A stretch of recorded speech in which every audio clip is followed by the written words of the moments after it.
बिस्मिल्लाहिर्रहमानिर्रहीम। अस्सलाम वालेकुम नाज़रीन, मैं हूं शफकत अली और आज हमारे साथ मौजूद है बहुत ही स्पेशल गेस्ट बेल्जियम से फैसल मोहम्मद साहब। फैसल मोहम्मद साहब कई दहाइयों तक पाकिस्तान की सियासत में बड़े एक्टिव रहे। इस वक्त बेल्जियम में आलमी मसालियत कार के तौर पर काम कर रहे हैं, साथ साथ पाकिस्तान की सियासत पर भी बड़ी गहरी नजर रखे हुए। फैसल मोहम्मद साहब, बहुत शुक्रिया आपके वक्त का।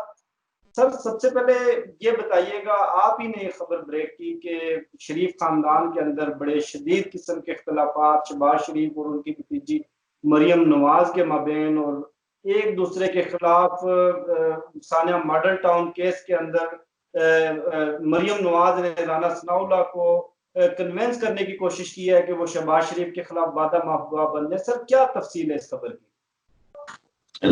बिस्मिल्लाहिर्रहमानिर्रहीम। बहुत शुक्रिया जनाब आपका। एग्जैक्टली जनाब, आपने बिल्कुल दुरुस्त कहा।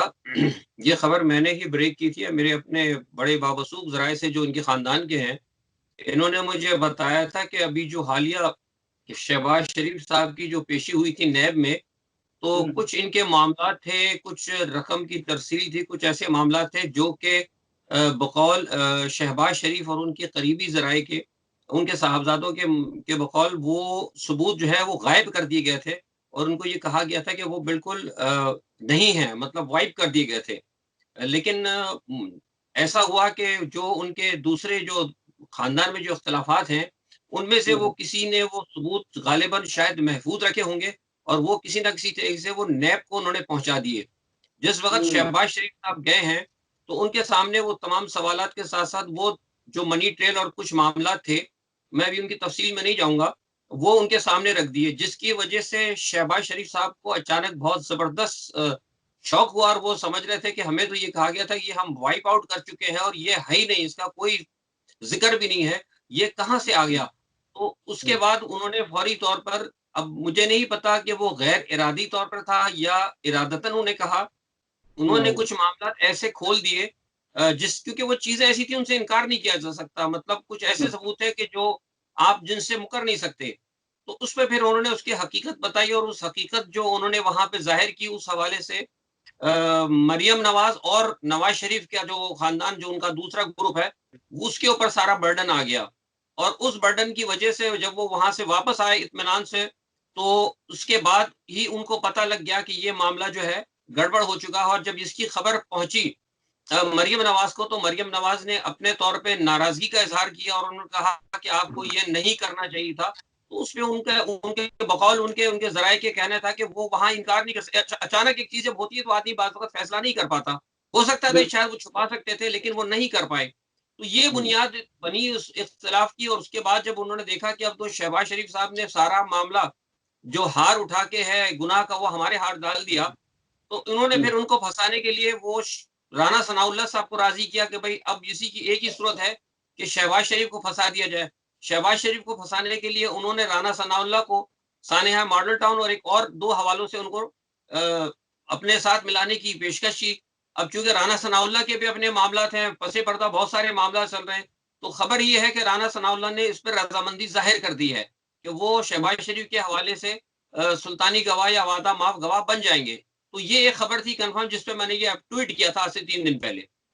बिल्कुल। अच्छा सर, एक और खबर की भी बाज़गश्त है कि इमरान खान की हुकूमत के खिलाफ शहबाज शरीफ और जहांगीर तरीन के बारे में भी ये क्या सराहियाँ जा रही हैं कि वो शरीफ खानदान के साथ मिलकर और चौधरियों के साथ मिलकर कोई एक नया अलायंस बनाना चाहते हैं, इमरान खान की हुकूमत गिराना चाहते हैं। तो इन खबरों में कितनी हकीकत है? देखिए, असल में ये जो शुगर का जो मामला आया था, शुगर माफिया की वजह से, शुगर में असल में इमरान खान ने ये फैसला किया था कि हम शुगर के हवाले से कोई कंप्रोमाइज़ नहीं करेंगे। और बिल्कुल। उसमें जहांगीर तरीन का असल में चूँकि ग्रुप बहुत ज़्यादा मज़बूत है, जहांगीर तरीन ने ये कहा था इमरान खान से कि इनकी कोशिश ये करें कि हद्दुल इम्कान, क्योंकि अगर वो करना ही है, उन्होंने ये नहीं कहा इमरान को, बहुत से लोगों ने गलत पिक्चर पेंट करने की कोशिश की, जो मेरे बावसूख ज़राए हैं, वो ये कहते हैं कि जहांगीर तरीन ने इमरान को ये नहीं कहा कि आप मुझे क्लीन चिट दे दें, लेकिन उन्होंने कहा कि उन तमाम लोगों को सामने लेकर आएँ जो कि इसके अंदर शामिल थे या हैं, या कहीं न कहीं इनका कोई इसके अंदर कोई लिंक रहा है। तो उस पस मंज़र के अंदर आपको पता है कि बहुत सारे लोगों का नाम यहाँ पर आया, माफियाज़ हैं, उस माफिया में आपको पता है कि शुगर के अंदर मुस्लिम लीग नून भी है, मुस्लिम लीग काफ भी है। तो इस पस मंज़र के अंदर उनको ये फ़िक्र पड़ी कि अगर ये मामला एक व्हाइट पेपर आ गया या अगर उनके नाम आ गए, तो आइंदा इलेक्शन के अंदर नतीजा तो ये होगा कि इमरान खान साहब बरी जिम्मा हो जाएंगे और वो ये चले जाएंगे, जो कि जैसे कि मैं पहले भी कहता रहा हूँ कि आवाम के पास जाकर कह सकते हैं कि भाई मैंने तो अपना फर्ज पूरा कर दिया, ये सारे चोर थे, ये आपके सामने हैं, जो मेरा दोस्त था, जो मेरा यार था या दुश्मन था, जो भी था, मैंने के लिए आपके सामने रख दिया, अब ये जो है बॉल आप कोर्ट में है।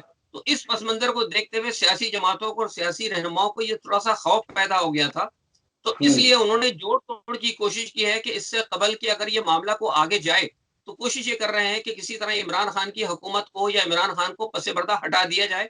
अब उसके लिए 2 कोशिशें इन्होंने की थी। पहली कोशिश ये थी कि पार्लियामेंट के अंदर से तब्दीली ले आए, लेकिन पार्लियामेंट के अंदर तब्दीली के ऊपर पीपल्स पार्टी राजी नहीं है। पीपल्स पार्टी अच्छा। नहीं चाहती, क्या पीपल्स पार्टी को इसलिए राजी नहीं है कि अगर पार्लियामेंट में तब्दीली आती तो पार्लियामेंट के अंदर पल्ला जो है फिर मुस्लिम लीग नवाज का भारी हो जाएगा। तो लिहाजा ये मामला चल रहा है पीछे और देखें क्या होता है, लेकिन एक रस्साकशी की कैफियत है। लेकिन मैं समझता हूँ कि जो तरीकेकार इस वक्त आजकल कर रही है, वो पीपल्स पार्टी हो, मुस्लिम लीग नून हो, जो कोई भी हो, मेरे नजदीक इस वक्त जो पाकिस्तान जो कोविड-19 के हवाले से जिस सूरत-हाल से सफर कर रहा है, मैं समझता हूँ इस टाइप की सियासत जो है ना वो नहीं होनी चाहिए थी। ये सब मामले बाद में भी तय हो सकते हैं। ठीक है, लोगों को पता है जिसने भी जो किया है, लेकिन असल में जो मसला है इस वक्त हमें हुकूमत के साथ खड़ा होना चाहिए, लेकिन ऐसा नहीं हो रहा। अच्छा सर, मौलाना फजलुर रहमान इससे कबल भी गुज़श्ता साल बड़े यकीन के साथ हज़ारों लोगों को लेकर इस्लामाबाद आए, यहाँ पड़ाव डाला और बड़े पुरयकीन थे और इस तरह के इशारे भी दिए कि मुझे कहीं से यकीन दहानी हुई है जिसकी बुनियाद पर मैं इस्लामाबाद आया हूँ। एक मर्तबा फिर वो सियासी हलकों में कुछ महीनों के बाद दोबारा से सरगर्म हो गए, सियासी राब्ते उनके शुरू हो गए। तो इस मर्तबा भी उनको कहीं से कोई यकीन दहानी हुई है, अभी भी उनका लबो लहजा बड़ा सख्त है, अभी भी उसी तरह इदारों पर और इमरान खान साहब की हुकूमत पर और रियासत पर इसी तरह वो तनकीद कर रहे हैं। देखिए, आपको याद होगा मैंने पहले भी बताया था, ये खबर भी इत्तेफ़ाक़न मैंने ही ब्रेक की थी कि जिस वक़्त लोग नहीं कह रहे थे, लोग मान ही नहीं रहे थे इस बात को। अगर आप मेरे पुराने टॉक शोज़ देख लें और मेरे स्टेटमेंट, मेरे ट्विटर रिकॉर्ड पे भी पड़ा हुआ है, कि जिस वक़्त इन्होंने इस्लामाबाद आने की बात की थी, तो बहुत से लोग कह रहे थे कि वो नहीं आएँगे, लेकिन मैंने कहा था वो आएँगे। वो यकीन दहानी कराने वाले भी यही लोग थे, क्योंकि मुस्लिम लीग काफ़, अब मैं नाम नहीं लूँगा, मुस्लिम लीग काफ़ के अंदर कुछ अहम शख्सियात हैं जिनके ताकतवर इदारों के साथ ताल्लुकात हैं। अब उसमें ये देखिए, ये ज़रूरी नहीं होता कि अगर ताकतवर हल्के का अगर नंबर 1 स्टेटस का कोई आदमी है, तो उसका राब्ता हो। कभी ऐसा भी होता है कि नंबर 2 और नंबर 3 जो होते हैं, उनके राब्ते होते हैं। तो वो बाज़ वक़्त वो किसी हाल या किसी भी सूरत-हाल के पेश-ए-नज़र वो कह देते हैं, तो इसका मतलब ये नहीं होता कि वो चीज़ डन हो गई है। तो वो यकीन दहानी बुनियादी तौर पर मुस्लिम लीग काफ़ के लोगों की तरफ से कराई गई थी और उन्होंने कहा था कि हमें यकीन दहानी करा दी गई है कि आप आएँ, आप जब आएँगे, तो जब इस वक़्त आप मुंतशिर होंगे, तो हम आपको तब्दीली कर देंगे। ये प्रेशर पॉलिटिक्स की बात हुई थी। और अब भी सूरत-हाल यही है कि अब भी कुछ लोगों ने ये दावा किया है, लेकिन इस मर्तबा ये है कि एक मौलाना फज़लुर रहमान साहब सिर्फ़ इस चीज़ पर तो शायद अब राज़ी ना होते कि मुझे यकीन दहानी कराई गई है, लेकिन इस वक़्त वो ये है कि पीपल्स पार्टी जो है और मुस्लिम लीग नून उनके साथ खड़ी है, क्योंकि असल में मामला ये है कि मुस्लिम लीग नून ने और पीपल्स पार्टी ने देख लिया और मौलाना फज़लुर रहमान ने भी देखा कि वो बीच मंझार में चले गए थे और जिन लोगों ने उनके साथ वादे किए थे, वो सब छोड़ के चले गए। ना मुस्लिम लीग नून को कुछ मिला, क्योंकि बकौल मुस्लिम लीग नून के, जैसे आपसे कहा, कि जो बीच में लोग होते हैं, जो कंसेंसस की बात करते हैं, उन्होंने ये कहा था कि आपके मामला सेट हो जाएँगे। कुछ इसी तरह पीपल्स पार्टी को भी कहा गया था। मतलब पाकिस्तान की जो सियासत है इस वक़्त 3, अगर 4 रुख हैं, तो 4 रुख में 4 लोग बात कर रहे हैं। 4 ही मीडिएटर हैं, चारों पार्टी से मीडिएशन होती है, लेकिन जब आखिर में जब मामला चलता है, तो पता लगता है कि कोई भी नहीं है।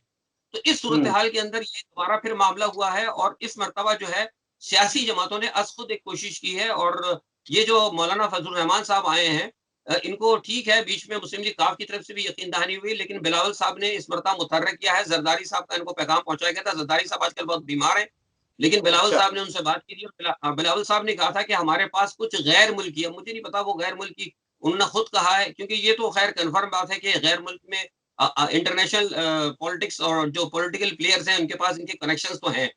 तो बकौल उनके कि हमारे कुछ राब्ते हुए हैं और हम इस मर्तबा जो है 8वीं तरमीम को और नेशनल फाइनेंसिंग अवार्ड जो है सूबों का, उस इशू को लेके चलेंगे और इस मर्तबा हम कोई कंप्रोमाइज़ नहीं करेंगे और हम आपको बीच में छोड़ के नहीं जाएँगे। तो इस बुनियाद के ऊपर मौलाना फज़लुर रहमान साहब दोबारा उठे हैं और देखिए अब क्या होता है।